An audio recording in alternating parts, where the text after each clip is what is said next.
Russell's viper, घोणस विषारी साप.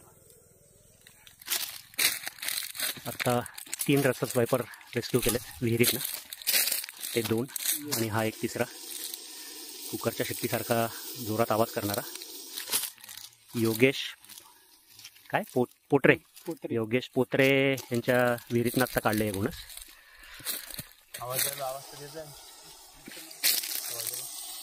बघू शकता शिजल्यानंतर कसा कुकरच्या शिट्टीसारखा जोरात आवाज करतो असा.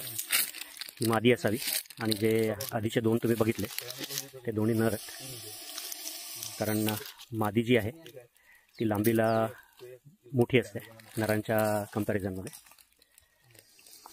घोणस हिमोटॉक्सिक प्रकारचं विष असतं याचं. इंग्लिश नाव रसल्स वायपर, स्थानिक भाषेमध्ये परड म्हणतात.